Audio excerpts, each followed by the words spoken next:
반갑습니다. 박정규입니다. 자, 우리 이전 시간에 어떤 걸 공부했었죠? 맞아요. 바로 중력이 물체에 작용하는 걸 공부했어요. 잠깐만요. 종이 쳤네. 종소리가 끝나면 이어서 얘기할게요. 시작부터 종이 친 점 미안합니다. 자, 중력이 물체에 작용해서 물체가 운동하는 걸 봤단 말이야. 두 가지 운동을 봤어요. 그게 뭐였죠? 첫 번째는 자유낙하 운동, 두 번째는 수평으로 던진 물체의 운동. 그래서 이 운동의 특징들을 한번 분석, 탐구해 봤고요. 이들의 공통점, 차이점도 한번 봤습니다. 어쨌든 자유낙하 운동, 수평으로 던진 물체의 운동 모두 중력이 작용하는 운동들이었죠.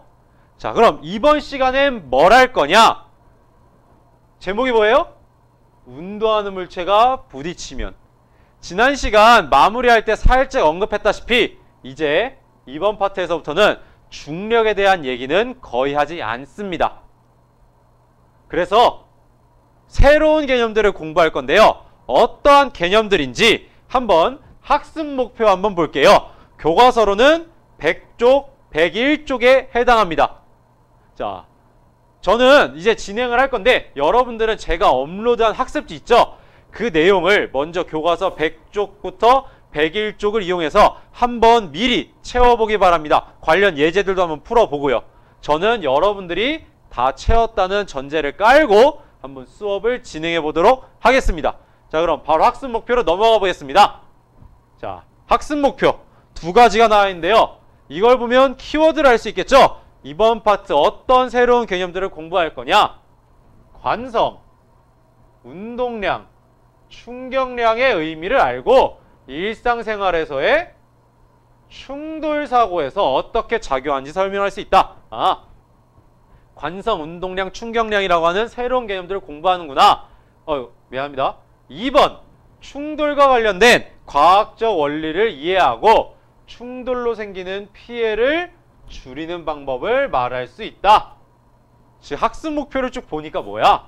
관성, 운동량, 충격량이라는 새로운 개념을 공부한 다음에 이들을 토대로 충돌 사고를 보고 또 이 충돌로 생기는 피해를 줄이는 방법까지 공부하는 게 바로 이번 파트다 라는 거지. 아셨나요? 자, 그래서 우리가 100쪽부터 101쪽, 즉 이번 차시에 할 내용은 요 개념들에 관해서 공부를 해볼 거예요. 자, 그럼 저는 여러분들이 다 채웠다고 믿고 이어서 수업을 계속 진행해 보도록 하겠습니다. 자, 학습지 첫 번째 페이지 한번 보도록 할게요.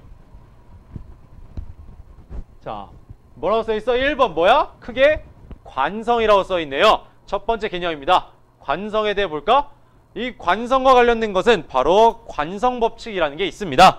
차근차근 한번 볼게요. 첫 번째, 관성법칙이 뭔지 알려면 그래, 그럼 관성이 도대체 뭐냐? 이거부터 한번 봐야겠죠? 관성, 물체가 현재의 뭐를 운동 상태를 뭐 하려는? 유지하려는 성질이다. 운동 상태. 운동 상태는 무엇과 무엇을 합친 개념이라 했어요. 그렇죠? 운동 방향 그리고 뭐? 빠르기, 즉 속력을 합친 개념이라고. 그럼 요 두 개 합친 개념이 뭔데? 운동 상태 말고 또? 그쵸? 속도입니다. 즉 물체가 현재의 뭐를? 속도를 유지하려는 성질이 바로 관성이다 라는 거지. 자, 아래 그림 한번 볼게요. 교과서 통합과학, 천재교육의 통합과학 교과서 100쪽에 나와 있는 그림입니다. 자, 버스를 타고 가고 있는데 요 왼쪽부터 볼게요. 차가 갑자기 멈출 때래. 자, 여러분들 경험적으로 한번 생각해봐. 여러분들이 이렇게 버스를 타고 가고 있는데 버스가 갑자기 멈춰. 그럼 여러분 어떻게 돼? 끼니까 앞으로 쏠리지. 버스가 이렇게 가고 있는데. 바로 요 그림이야. 차가 갑자기 멈추면 왜 여러분들이 쏠리냐고 앞으로. 차는 멈추지만 사람의 몸은 앞으로 계속 움직이려고 하는 관성 때문에 쏠린다. 즉 현재의 운동 상태 속도를 유지하려 한다고. 지금 여러분들은 버스랑 함께 앞으로 가고 있잖아. 근데 버스는 갑자기 멈추는데 여러분 몸은 뭐 한다고? 현재의 속도, 앞으로 가려고 하는 걸 유지하려고 한다고. 그러니 앞으로 가니까 앞으로 확 쏠려버리는 거야. 차는 멈추는데. 좀 이해됐어요? 그럼 반대로 오른쪽 그림. 차가 갑자기 출발할 때 봐봐. 자, 여러분들 가만히 서 있어. 버스 정차했어. 갑자기 출발은 어떻게 돼? 뒤로 확 쏠리지. 왜? 여러분들의 몸은 뭘 하고 있었어? 정지해 있었지. 버스와 함께. 그러면 물체가 현재의 운동 상태 속도를 유지하려 한다면 여러분 현재 속도가 얼마야? 0. 즉 정지해 있지. 그럼 정지를 유지하려고 한다고. 근데 버스가 갑자기 출발하면 여러분 몸은 여전히 어디 있으려고 그래? 정지해 있으려고 하니까 이렇게 뒤로, 정지해 있으려고 하니까 뒤로 남고 뒤로 쏠리는 거지. 발만 버스가 앞으로 채가니까 이렇게 훅 제껴진다고. 이해됐어요? 정지해 있으려고 하니까. 자, 한번 더 얘기해 볼게요. 첫 번째 점. 정지해 있는 물체는 계속 뭐에 있으려고 한다? 정지해 있으려 한다. 두 번째, 운동하는 물체는 계속 어떠한 속도로 속도를 유지한다며. 변화가 있다는 건 없다는 거야. 없으려 한다는 거지. 그러니 계속 같은 속도로 유지하려 한다고. 잠시만요. 미안합니다. 갑자기 재채기가 나오려 해가지고 잠시 끊었습니다. 미안합니다. 자, 운동하는 물체는 계속 같은 속도로 운동하려는 성질. 자, 요거 중요해. 사람들이 관성 얘기하면 계속 정지해 있으려고 한다. 요거는 쉽게 이해하는데 요거 운동을 이미 하고 있는 물체는 어쨌든 현재의 속도, 현재 운동하고 있던 속도를 유지하려고 하지. 그러니 계속 같은 속도로 운동한다. 요거까지 같이 알고 있어야 돼. 요 정지해 있는 물체는 계속 정지해 있다. 요거만 사람들이 쉽게 생각해. 요거 두 번째 점을 생각을 못 한다고. 근데 두 번째 점도 있다. 첫 번째 점, 두 번째 점 같이 꼭 알고 있길 바랍니다. 자, 2번 동그라미. 그럼 알짜임이란 개념도 알아야 하는데, 알짜임, 한 물체에 작용하는 모든 힘의 뭘까요? 합. 근데 힘을 합친 거니까 합력이라고 할게요. 즉 한 물체에 얘가 당기고 저놈이 당겨주고 이놈이 당겨주고 요러한 작용하고 있는 모든 힘들을 다 합친 힘. 그게 바로 알짜 힘이라는 거지. 알겠어요? 자, 우리 알짜배기란 말 있잖아. 다 쳐내고 어쨌든 진짜로 효과가 나타나는 게 뭐냐? 알짜배기. 마찬가지야. 이 어떠한 물체가 있는데, 보드마카 있는데 오른손으로 오른쪽으로 당기고 왼손으로 왼쪽으로 당겨. 그럼 두 개의 힘이 작용하지. 이런 상황에서 그래서 얘한테 작용하는 이 힘 다 더한 값이 얼마냐? 그게 알짜 힘이라고. 최종적으로 그래서 최종 계산해서 작용한 힘이 얼마냐? 알짜 힘이라고. 아까 얘기했던 알짜 힘에 대한 좀 부가 설명을 해주려고 해요. 아까 알짜 힘을 조금 간략히 설명한 것 같아서. 자, 볼게. 한 물체가 있어. 알짜 힘이 뭔데? 한 물체에 작용하는 모든 힘들의 합력이야. 모든 힘들의. 그럼 예를 들어 이렇게 따져보자. 여기에 오른쪽 방향으로 5N의 힘을 줬어. 이 물체에 딱 5N의 힘을 가했습니다. 그런데 이 힘이 하나만 있으면 그냥 모든 힘 다 더해봤자 얘 하나지. 그러니 이때는 알짜 힘이 그냥 5N이겠지. 오른쪽 방향으로. 하지만 만약에 힘이 하나 더 있다고 보자. 이번에 얘는 한 7N짜리야. 그럼 이 한 물체에 두 개의 힘이 작용하지. 그럼 어떻게 한다? 이 둘을 더한 합력이 바로 알짜 힘이라고. 그럼 얘는 알짜 힘이 어떻게 될까? 그려보면 똑같은 물체에, 자, 같은 방향이네. 알짜 힘 어떻게 구할까? 자, 같은 방향이면 더해주면 끝이에요. 알짜 힘의 크기. 5N 더하기 7N 하면 얼마일까요? 12N이겠죠? 방향은 같은 방향. 얘네랑 같은 방향. 같은 방향의 두 힘을 더하면 그 방향 그대로 유지한다. 이 두 힘의 방향을. 크기는 둘 더해준 거. 즉 R자임 구해봐라 하면 12N. 요게 바로 R자임이에요. 오케이? 한 물체에 작용하는 모든 힘들의 합력. 이게 R자임이다. 오케이? 같은 효과를 내는 하나의 힘, 바로 R자임이에요. 자, 그럼 이번엔 반대로 작용하면 어떻게 될까? 라는 거야. 자, 이번엔 5N이 오른쪽 방향인데 이 7N이 반대로 작용하고 있다 치자. 너무 길게 그렸어. Sorry. 뭐 이쯤. 7N이 왼쪽으로 작용한다. 이럴 때 어떻게 할까? 이 위에서는 두 힘이 같은 방향인데 얘는 반대 방향이지. 이러한 경우에는 어떻게 하는가? 그 물체 그대로 그리고 큰 놈에서 작은 놈 빼주면 돼요. 반대 방향일 때는. 야, 큰 놈 작은 놈 빼면 몇이야? 7 빼 하면 2N이죠? 아, R자임의 크기, 합력의 크기는 2N이 됩니다. 그럼 방향은 큰 놈 방향을 그대로 물려받아요. 그래서 R자임이 어떻게 된다?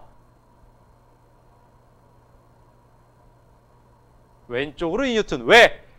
7N과 5N 중 누가 더 커? 7N이 더 크지? 근데 방향이 왼쪽.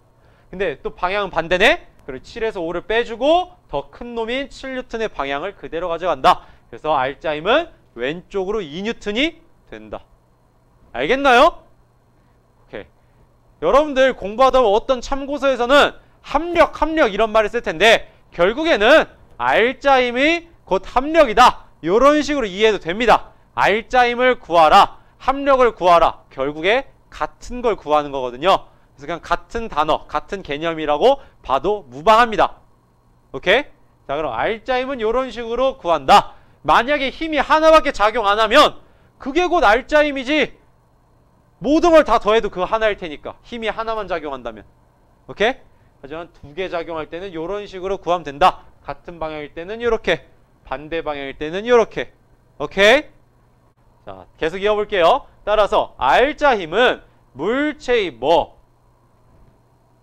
운동 상태. 즉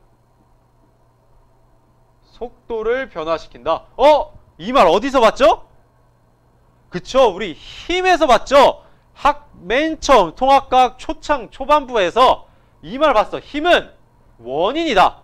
물체의 운동 상태를 변화시키는 원인, 속도를 변화시키는 원인이다. 근데 거기서 조금 더 발전해서 더 나아가서 R자 힘이라고 한번 바꿔볼게요. 즉 R자 힘이 물체의 운동 상태 속도를 변화시키는 원인이 된다는 거예요. 알았나요? 요거 뭔 차이냐? 힘이라 썼을 때랑 뭔 차이야? 자, 봐봐.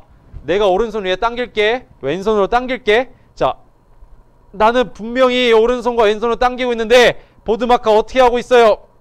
가만히 있죠? 왜? 오른손과 왼손으로 내가 어떻게 하니까? 같은 힘으로 작용하니까. 즉 힘은 분명히 작용했어. 근데 운동 상태 안 변하잖아. 뭔가 모순되지. 힘이 작용했는데.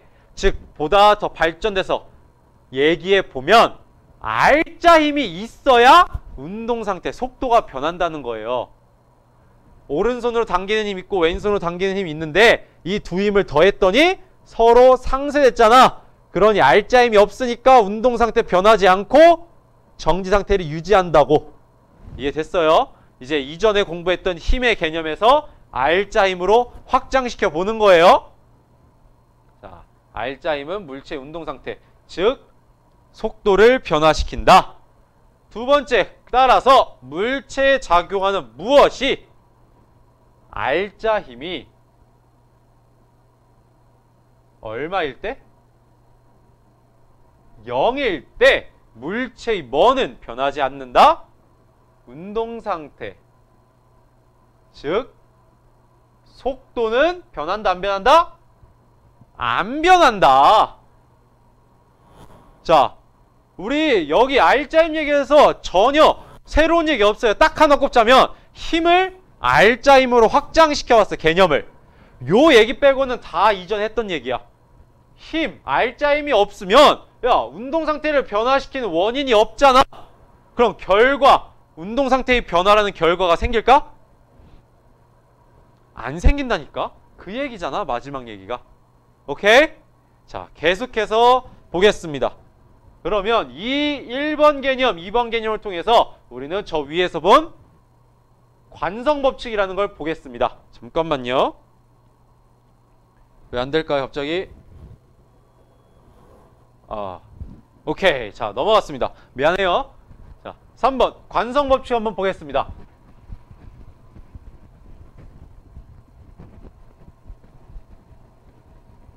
관성법칙. 물체에 작용하는 무엇이 R자 힘이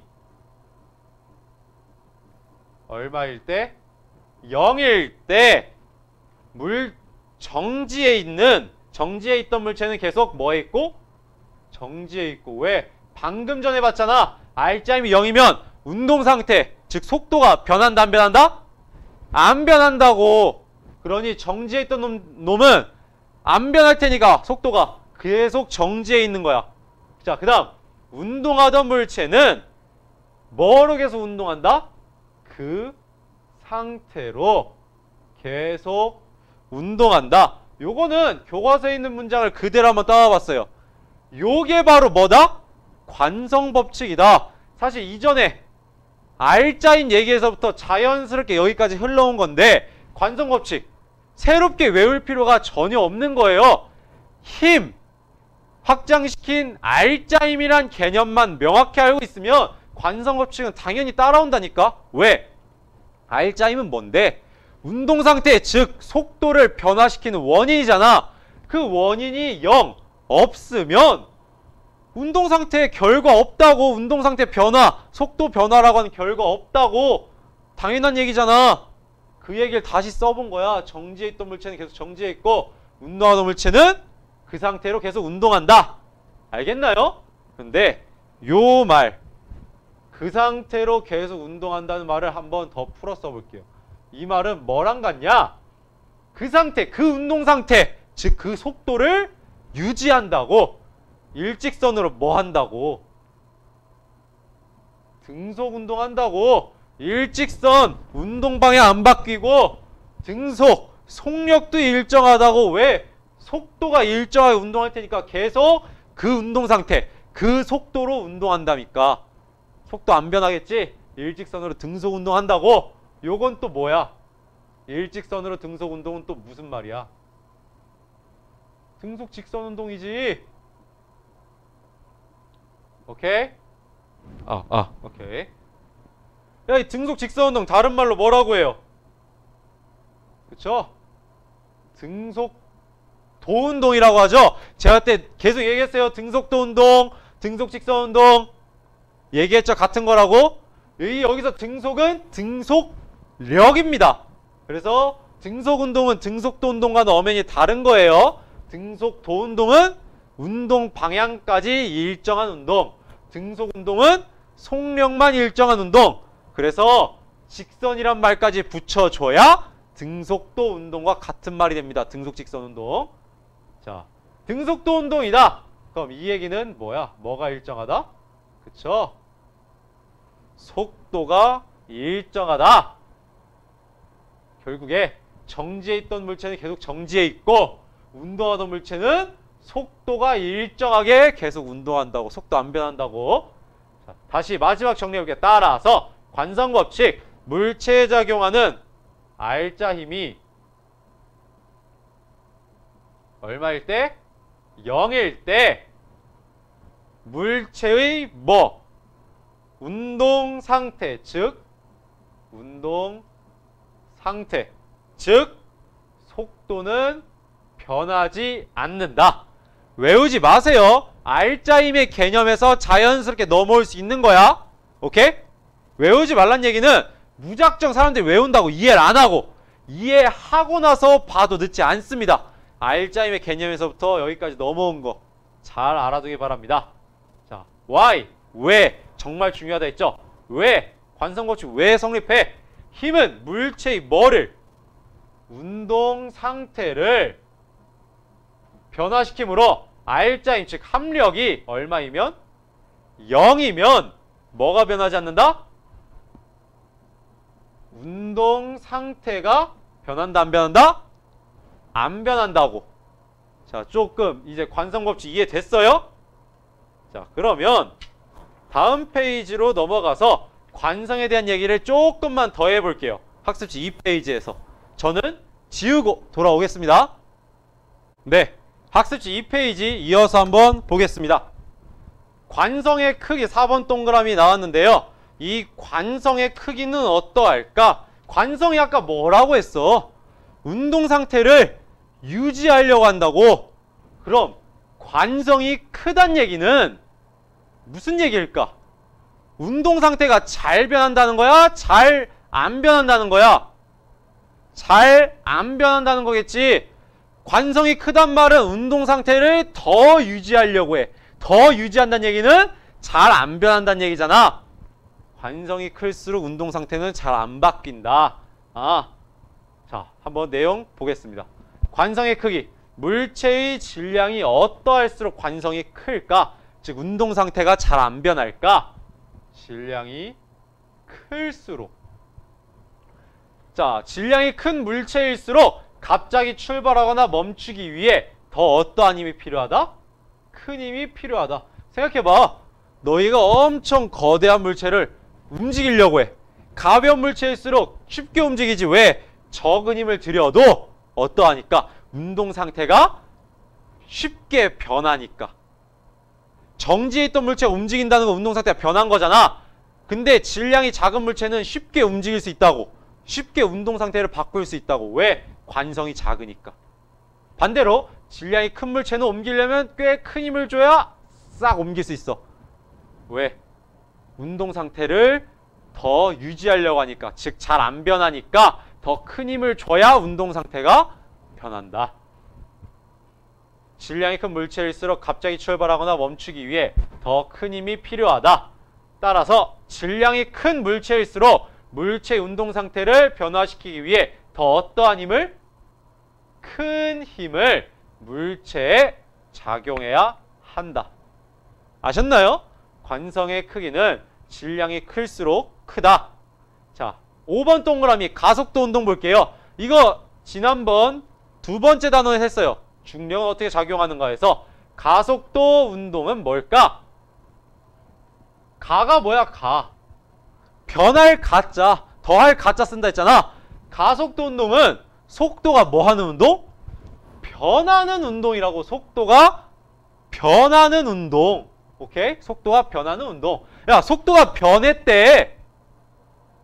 속도가 일정한 게 아니라 변했대. 뭐가 작용한 거야? 그치, R자 힘. 방금 전에 봤잖아, R자 힘. R자 힘이 작용해야 운동 상태, 즉 속도가 변한다며. 시간에 따라 물체의 뭐가 변하는 운동? 속도가 변하는 운동이 바로 가속도 운동이다. 속도가 왜 변했을까? R자 힘 작용했으니까. 즉 결과, 속도가 변하는 결과는 R자 힘이라는 원인이 있기 때문이다. 따라서 물체 작용 R자 힘이 뭐가 아닌 상태? 0이 아닌 상태다 라는 거지. 아셨나요? 자, 힘의 개념을 R자 힘으로 확장시키는 걸 통해서 거기서부터 관성 법칙을 한번 봤어요. 그럼 관성이 뭐냐? 그 성질도 맨 처음 봤고요. 오케이? 학습지 2페이지 예제 1, 2018학년도 6월 고1 통합과학 모의고사에 나왔던 문제네요. 자, 문제 항상 처음부터 읽어봅시다. 그림은, 아래 그림은 뭐래? 같은 높이에서 공 A를 자유낙하시키는 동시에 공 B를 수평으로 던졌을 때 두 공의 위치를 일정한 시간 간격으로 나타냈대. 선생님, 이 문제 이미 지난 파트에서 하지 않았나요? 맞아요. 그런데 여기에 보기 중에 이번 시간에 배웠던 개념이 포함되어 있습니다. 그래서 한번 다뤄보는 거예요. 자, 보겠습니다. 다시. 자, 이거 봐봐. A 흰색 공 자유낙하시키고 B는 수평으로 던졌어요. 이에 대한 설명 옳은 것만을 있는 대로 고른 것은 단 공기저항은 무시한다. 자, 기억 볼게요. R자임의 방향은 A와 B가 같다. R자임. 지난 시간에 R자임 안 배웠었죠? 그래서 문제 넣은 거예요. R자임. 자, 이 A와 B 공기저항은 무시한데 그럼 A와 B에 작용하는 힘 뭐가 있을까? 요 B 수평으로 던진 건 던진 이유를 보는 거야. 던질 때 당연히 던질 때는 힘을 줘서 던지지. 이 힘을 줘서 던진 거 말고 던진 이유부터 날아가기 시작할 때부터 보는 거야. 던진 이유부터 바로 직후야. 던진 직후를 보는 겁니다. 그럼 힘 뭐 작용해? 일단 중력이겠지. 또 다른 힘 있어? 없죠. 야, 중력 하나밖에 작용 안 하네? 그럼 결국 여기서 R자임은 뭐라는 거야? 중력밖에 없는 거지. 오케이? A든 B든 중력밖에 없습니다. 자, 보자. R자임의 방향은 A와 B와 같다. 야, R자임 방향 어디야? 여기 딱 지표면 근처네. R자임 방향, 중력 방향은 연직 아래 방향이죠? 빨간색으로 표현해볼까? R자임의 방향. 연직 아래 방향. 그럼 A와 B가 어떨까? 같다고. 오케이? 다른 얘기들은 안 할게요. 그것까지 한 시간이 너무 오래 걸려. 다른 거 여기에 대한 뭐 같은 시간에 같은 높이다, 뭐 수평으로 무슨 운동한다, 수직 방향, 연직 방향으로 무슨 운동한다, 이런 거는 이전 강의 꼭 한번 돌려보기 바랍니다. 기억 안 나는 친구들은. 필요한 얘기만 할게. 니은 가속도의 크기는 A가 B보다 크다. 야, 가속도의 크기 얘랑 얘 가속도가 어떨까? 일단 A는 수평 방향 가속도는 없겠죠? 안 움직이잖아 아예. B도 수평 방향 가속도 있어 없어? 없지. 왜? 수평 방향 무슨 운동하니까? 등속 직선 운동, 등속도 운동하잖아. B 수평 방향으로는. 지난번에 분명 얘기했죠? 왜 등속 직선 운동, 등속도 운동을 할까? 힘이 작용하지 않으니까. 던진 직후에 힘이 작용하지 않으니까. 오케이? 말했듯이 던진 직후야. 던질 때 힘이 가해지는 거는 보지 않는 거야. 던진 직후입니다. 그때는 힘이 더 이상 작용하지 않잖아. 등속도 운동, 등속 직선 운동 한다. 수평 방향으로는. 자, 그럼 얘네 가속도는 뭐밖에 없어? 중력에 의한 중력 가속도밖에 없네요. 야, 근데 중력 가속도는 어떻다 했어? 물체의 질량에 상관없이 또 높이에 상관없이 어떻다 했어? 같다고 했지? 질량에 상관없이 같고 높이에 따라 변하지 않고 높이와 상관없이 일정하다. 그럼 가속도의 크기는 A가 B보다 크다. 맞아요? 아니죠. A와 B 둘 다 가속도의 크기, 즉 중력 가속도로 같다. 디귿 B는 수평 방향으로 등속도 운동한다. 방금 전 얘기했네. B 수평 방향 등속도 운동한다. 디귿 맞습니다. 정답은 그래서 3번이 된다. 오케이? 3번. 자, 그럼 지우고 그 다음 3번 괄호 예제 2번 한번 볼게요. 자, 지금 이거 제가 너무 빨리 푸는 것 같은데 지난 시간에 이런 관련된 개념을 충분히 논했어요. 만약 이해 안 되는 친구들은 꼭 이전 강의 살펴보길 바랄게요. 자, 예제 2 2019학년도 6월 고1 통합과학 모의고사 문제입니다. 다음은 자유낙하와 수평으로 던진 물체의 운동을 비교하는 실험입니다. 실험 과정부터 보자. 실험 과정 첫 번째 가. 자의 한쪽 끝에 동전 A를 올리고, 여기 동전 A 올렸네요. 자 위에 올렸고 다른 쪽 끝에는 자의 옆에 동전 B를 놓는데 자를 기역 방향으로 얘 자를 탁 치면 어떻게 될까? 이 자는 얘 자를 탁 치면 이 자가 어떻게 돼? 툭 하고 돌겠지. 자가 이렇게. 그러면서 이 B를 어떻게 할까? 동전을 B 동전을 쳐내겠지. 오케이? 자가 돌면서 A는 어떻게 될까? A는 B는 쳐냈고 A. 야 봐봐. 그림 어때? A 똑바르게 떨어지지? 왜? 나는 분명 A를 올려놓은 자를 쳤는데 A는 왜 똑바로 떨어질까? 관성이죠? A는 정지해 있으니까 계속 뭐하고 있으려고 그래? 정지해 있으려고 한다고. 그러니 자를 쳐도 A는 그 자리에 정지해 있는데 이제 더 이상 받쳐주는 놈이 없으니까 뭐 하는 거야? 자유낙하 운동하는 거지 A는. 오케이? 자, 관성에 여기 A는 관성에 의해 그대로 떨어진다라는 거지. 계속 읽어볼게요.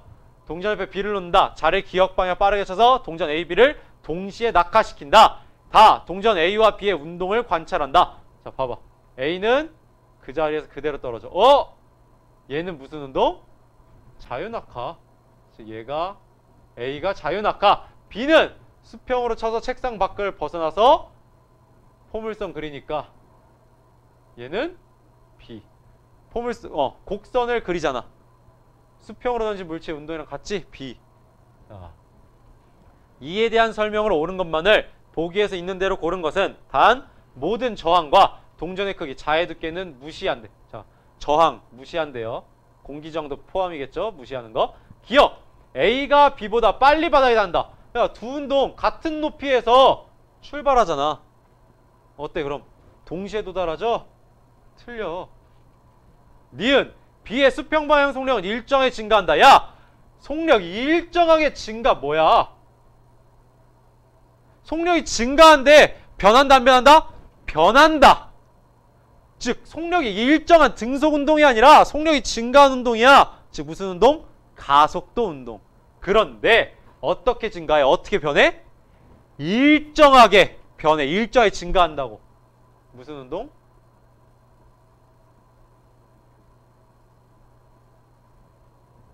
등가속도 운동. 오케이? 속력이 일정하게 증가한다. 등가속도라고. 예, B의 수평 방향 등가속도예요? 등속도죠? 등가속도 아니라 등속도라고. 등속도. 그럼 니은 맞아요? 틀리죠? B의 수평 방향은 속력이 일정하겠지. 일정하게 증가하는 게 아니라. 디귿. 낙하하는 B가 받는 R자임의 방향은 연직 아래 방향이다. 낙하하는 B가 받는 R자임 방향. 야, B 무슨 힘밖에 없어. 자로 친 이유를 보는 거잖아 지금. 낙하시킨 이후의 운동을 관찰하는 거잖아. B로 쳤어. 칠 때는 당연히 자로 칠 때는 힘이 가해지겠지만 그 이후에는 힘 뭐밖에 없어? 중력밖에 없다고. 힘 하나밖에 없잖아. 중력 하나밖에. R자임이 곧 뭐다? 중력이다. 예, B 같은 경우는 A도 마찬가지일 테고. 중력의 방향 연직 아래 방향이다. 맞아요? 맞죠? 정답은 3번이 됩니다.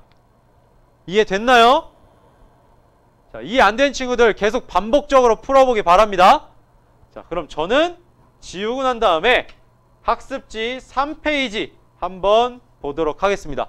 네, 학습지 3페이지 한번 보겠습니다. 메뉴에 뭐라 써있어요? 운동량과 충격량. 아까 관성이라는 개념을 봤으면 이번 시간엔 운동량과 충격량 개념을 볼게요.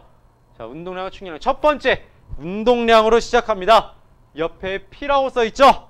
운동량을 나타내는 기호입니다. 자, 1번 동그라미 볼게요. 정의. 운동량의 정의 뭘까? 운동하는 물체의 무슨 정도를 나타내는 양?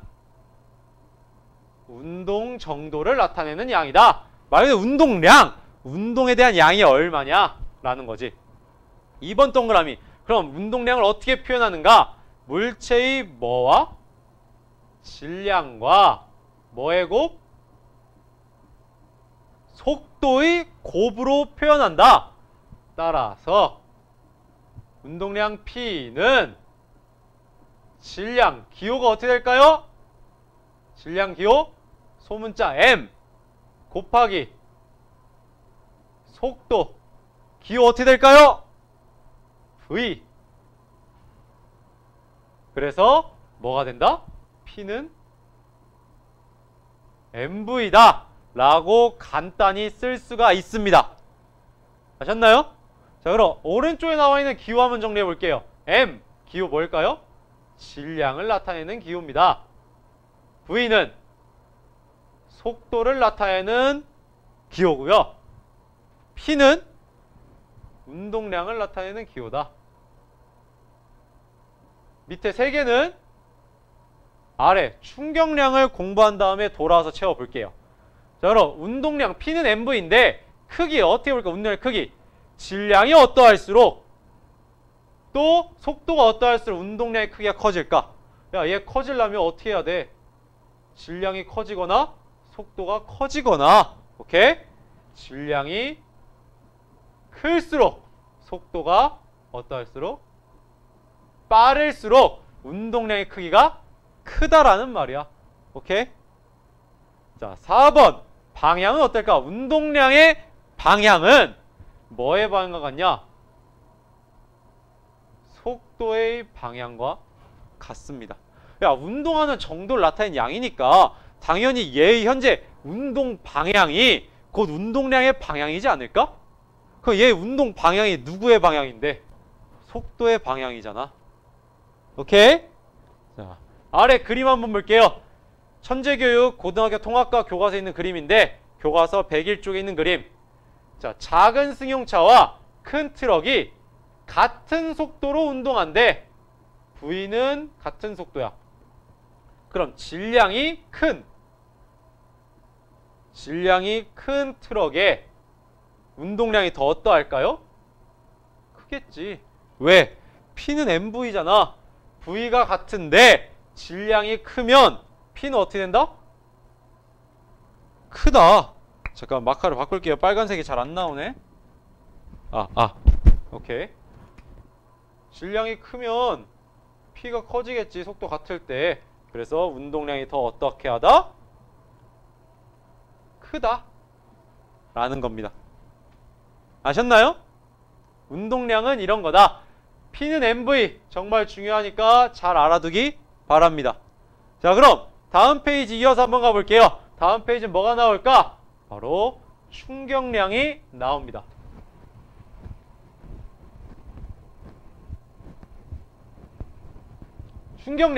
충격량은 괄호 쳐놓고 뭐라고 써있어요? 대문자 I가 써있죠? 충격량을 나타내는 기호입니다. 충격량은 정의가 뭐냐? 두 물체가 충돌할 때 이번 파트 학습 목표에서 뭐가 나왔지? 충돌이란 말이 나왔지? 관성, 운동량, 충격량 개념을 토대로 물체의 충돌을 한번 본다 했잖아. 충돌 나오기 시작하네요. 두 물체가 충돌할 때 물체가 받은 뭐의 정도? 충격의 정도를 나타내는 양입니다. 자, 그래서 이 충격량 어떻게 표현하는가? 물체에 작용한 뭐와 힘과 힘이 작용한 시간의 곱으로 표현한다. 아까 운동량 P가 질량 M과 속도 V의 곱으로 표현했다면 충격량 I는 힘과 힘이 작용한 시간의 곱으로 표현한다고. 따라서 충격량 I는 작용한 힘 기호로 뭘까요? F, 대문자 F 곱하기 힘이 작용한 시간 뭐야? T. 오케이? 자, I는 그래서 뭐다? FT다 라고 하는 또 하나의 중요한 식이 나옵니다. 위에서 본 운동량 중요한 식 뭐야? P는 MV다. 그럼 이번 충격량에서 중요한 식은 I는 FT다. 정말 중요합니다. 오케이? 자, 그럼 일단 위에 아까 봤던 기호 정리 잠깐 이따 하고 아래 내용 이어서 볼게요. 그럼 이 충격량의 크기, 충돌할 때 작용한 힘이 어떠할수록 작용하는 시간이 어떠할수록 충격량의 크기가 커질까? 얘가 커지려면 F는 어떻게 해야 돼? 커지고 T도 커져야겠지? 충돌할 때 작용한 힘이 어떠할수록 클수록 힘이 작용하는 시간이 길수록 충격량의 크기는 어떻게 된다? 커질 수밖에 없다라는 겁니다. 아셨나요? 오케이. 자, 그럼 충격량의 방향 4번 충격량의 방향은 어디일까? 힘의 방향과 같습니다. 힘의 방향. 왜? 지금 충격량이 따지면 뭐야? 힘이 얼마나 작용했냐는 거지. 힘이 어떤 방향으로 작용했는지에 따라 당연히 그 방향으로 얘가 충격을 받겠지. 충격량을 받겠지. 오케이? 충격량의 방향은 힘의 방향과 같다라는 겁니다. 아셨나요? 자, 오케이. 그러면 돌아가서 요거 기호 한번 볼게요. 기호. 아까 MVP는 썼죠? 그럼 대문자 F는 뭘 의미할까요? 네 번째 점. 힘을 의미합니다. 다섯 번째 점. T는 뭘 의미할까? 타임. 시간을 의미합니다. F는 force. 오케이? 그냥 쉽게 포스. 힘. 발음이 좀 구리네. 미안합니다. 자, 대문자 I 뭐였어? 충격량. 대문자 I는 충격량이 된다. 이렇게 기호 6개의 기호를 한번 정리해봤습니다. 자, 이렇게 운동량과 충격량의 개념을 봤는데요. 하나 빠뜨린 게 있어. 요 단위 얘기를 안 했네요. 이 단위 얘기는 지금 그렇게 심도 있게 하진 않겠습니다. 하지만 그래도 여기 언급은 한번 해볼게요. 야, P는 뭐라고 했어? MV. 근데 질량 M의 단위가 뭘까? 킬로그램. V의 단위는 속력, 속도 단위 미터 퍼 세크. MV를 곱한다고. 야, 그러면 이 단위끼리도 곱셈, 나눗셈을 할 수가 있어요.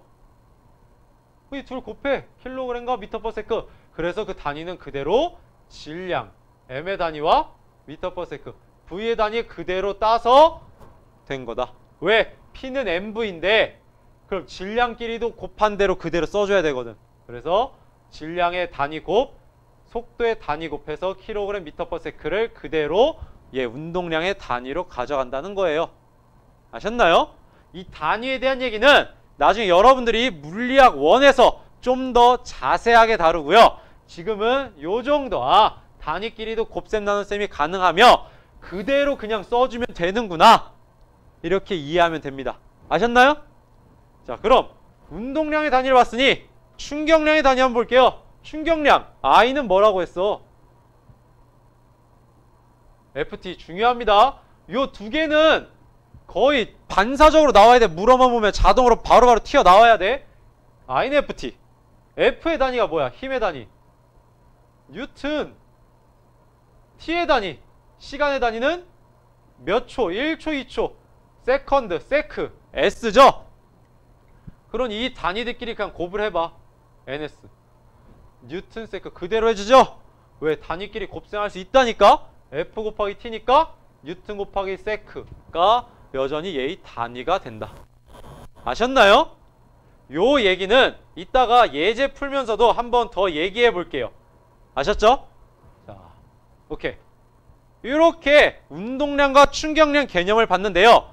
이 운동량과 충격량을 연관지어서 이들의 관계를 또 살펴봐야 합니다. 이 관계를 보는 게 이번 차시의 핵심 내용이자 마무리거든요. 물론 당연히 관성, 운동량, 충격량도 중요합니다. 하지만 이 충격량과 운동량의 관계를 많은 학생들이 어려워하고 헷갈려해요.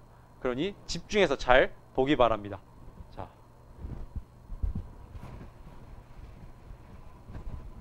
학습지 3페이지의 아랫부분 한번 볼게요. 3번 괄호 운동량과 충격량의 관계입니다. 어떠한 관계가 있을까? 이 두 개념 사이에는 자, 그림이 나옵니다. 천재교육 고등학교 통합과학 교과서 101쪽에 나오는 그림이에요. 달리던 트럭이 달리고 있어. 정지해 있던 승용차와 충돌합니다. 그럼 트럭의 속도는 어떻게 될까? 경험상 생각해봐. 교통사고 나면 얘가 박아. 그럼 트럭의 속도는 어떻게 돼? 줄어들어. 정지했던 승용차는 앞으로 밀려나죠. 요 그림이야. 자, 한번 보자. 얘랑 충돌하면 힘을 어디로 받을까? 트럭은 뒤로 받겠지. 승용차는 힘을 어디로 받아? 트럭에 갖다 박으니까 앞으로 받겠지. 승용차는. 그렇지 않아?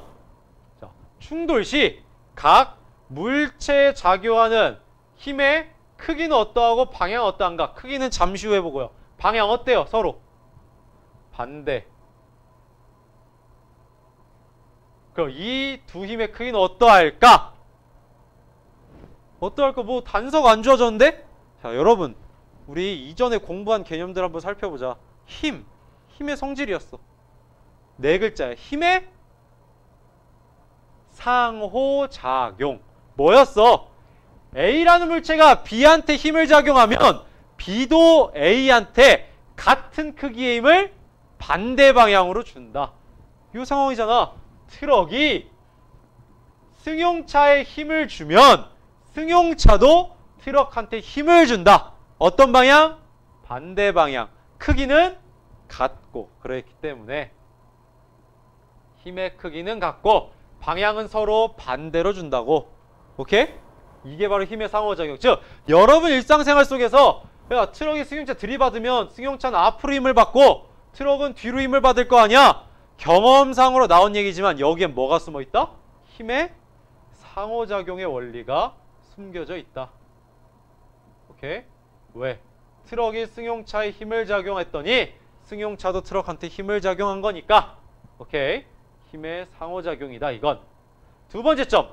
트럭은 운동 방향과 반대 방향으로 힘이 작용해. 야, 트럭 왜 속도가 줄어들었을까? 얘 운동 방향 어디였는데? 오른쪽. 근데 운동 방향과 반대로 왼쪽으로 힘을 받았지? 우리 또 지난번 얘기했어. 지난번 학습지에서. 힘의 방향, 가속도의 방향이 운동 방향과 반대면 어떻게 됐어? 속력이 줄어들었죠? 그러니 얘는 줄어들었어. 오케이? 트럭은 운동 방향과 반대 방향으로 힘이 작용해 속력이 어떻게 된다? 감소한다. 오케이? 자, 2번 동그라미 볼게요. 상황은 주어졌어. 2번 동그라미. 충돌 시 각 물체에 일정 시간 동안 힘이 작용하면 힘이 작용하는 동안 뭐가 변해? 야, 힘이 작용했네. 일정 시간 동안 힘이 작용해. 즉, 알짜 힘이 작용한다 보자고. 일정 시간 동안 알짜 힘이 작용하면 알짜 힘은 뭐를 변화시킨다 했어? 운동 방향, 다른 말로 속도. 힘이 작용하는 동안은 원인이 제공됐으니 결과가 나와야겠지. 속도가 변하는 결과가 나옵니다. 속도가 변함으로, 야, 속도가 변했네. P는 MV에서 얘가 막 변해. 그럼 어떻게 돼? P도 막 변하겠지. 뭐가 변해? 운동량이 변하게 됩니다. 자, 다시 얘기해본다. 일정 시간 동안 힘이 작용해.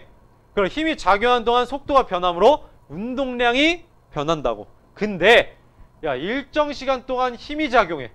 힘이 F가 있는데 이게 어떤 일정 시간 T 동안 작용해. 그럼 요거 뭐야? F, T. 충격량 I가 있구나 라고 생각할 수 있는 거지. 어떠한 일정 시간 동안 힘이 작용했으니까. 오케이? 그럼 그 힘과 그 시간을 곱하면 충격량의 크기고, 지금 현재 어떠한 시간 동안 힘이 작용했으니까 충격량이 있는 상황이야. 충격량이 있으니까 운동량이 어떻게 된다? 변하게 된다. 이걸 토대로 정말 중요한 결론에 도달한다. 어떤 결론? 충격량은 뭐랑 같다? 운동량의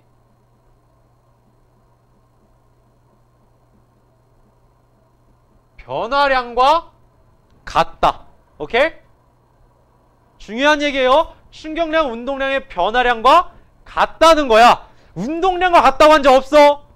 변화량까지 포함시켜야 돼. 변화량과 같아. 야, 근데 우리 변화량 어떻게 구할까요? 변화량 어떻게 구할까? 어떻게 구해? 변화 얼만큼 변했냐?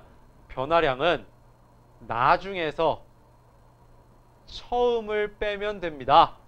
그럼 운동량의 변화량이면 나중 뭐에서? 나중 운동량에서 처음 운동량을 빼주면 되겠지?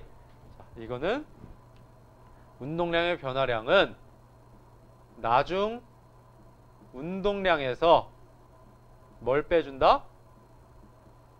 처음 운동량을 빼주면 된다. 야, 변화량은 나중에 처음 빼는 거야. 예를 들어 속도의 변화량을 구해라 라고 한다면 나중 속도에서 처음 속도를 빼주면 속도의 변화량입니다. 오케이? 자, 그래서 충격량은 운동량과 같은 게 아니라 운동량의 변화량과 같다. 정말 중요하다 했어. 즉 충격량은 나중 운동량에서 처음 운동량을 빼주면 된다. 오케이? 자, 볼게. 이어서 첫 번째 점, 트럭이 받는 충격량은 트럭의 뭐랑 같을까? 운동량의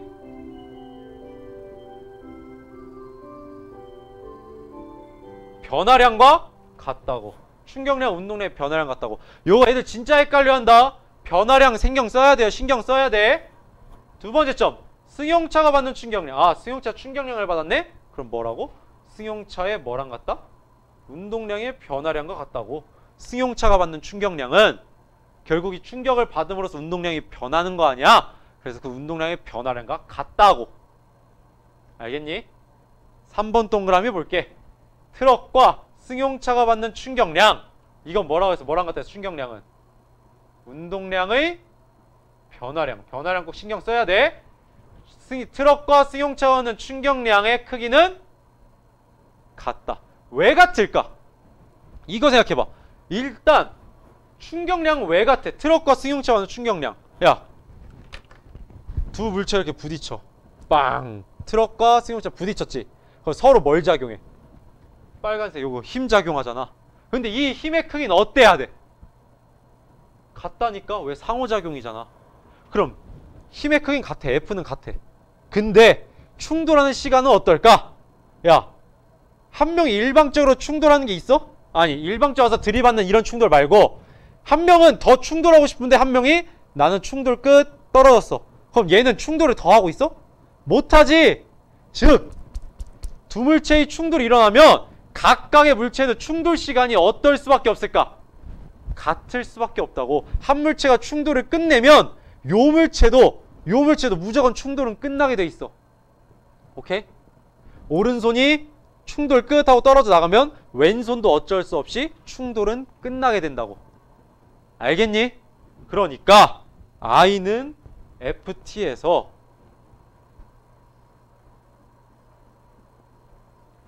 F도 같고 상호작용 때문에 T도 같아. 크기가. 그럼 I도 어떨 수밖에 없어? 같을 수밖에 없어. 즉 이 위에 그림에서 트럭이 받은 충격량의 크기는 승용차가 받은 충격량의 크기랑 같다고. 오케이? 근데 이 충격량은 또 뭐랑 같아? 운동량의 변화량. 즉 트럭의 운동량의 변화량은 승용차의 운동량의 변화량과 어떻다? 같다. 알겠니? 자, Y 왜 볼게? 힘의 무엇으로? 방금 전 한 얘기들 반복입니다. 힘의 상호작용으로 각 물체 어떠한 크기, 같은 크기의 힘이 어떠한 방향? 반대 방향으로 서로 작용한다. 위에서 얘기했잖아. 그리고 충돌 시 각 물체는 어떠한 시간 동안 힘을 받을 수밖에 없어. 서로 같은 시간 동안 힘을 받을 수밖에 없잖아. 오케이? 그러니 F의 크기, 힘의 크기 같고 시간, 같은 시간이니까 I의 크기는 같다. 다만 방향은 어때야 돼? 반대지. 즉 트럭은 왼쪽으로 충격량을 받았다면 승용차는 오른쪽으로 충격량을 받는다. 즉 충격량의 방향은 반대겠지만 충격량의 크기는 같다고요. 아셨나요? 자, 여기까지 해서 학습지 3페이지 2번 차시 개념을 마치고 마지막 4페이지의 첫 번째 문제만 풀어보고 이번 차시 마치도록 하겠습니다. 저는 지우고 돌아올게요. 네, 마지막 4번 괄호 예제 1번 풀어보고 이 긴 강의를 마치도록 하겠습니다. 자, 문제 2019학년도 6월 고등학교 1학년 통합과학 모의고사에 나온 문제인데요. 3점짜리 문제입니다. 한번 어려운 문제니까 한번 차근차근 보도록 할게요. 그림 가는, 왼쪽에 있는 그림 가는 수평면 위에서 일정한 속력 10m/s로 운동하던 질량 2kg인 물체. 자, 봐봐.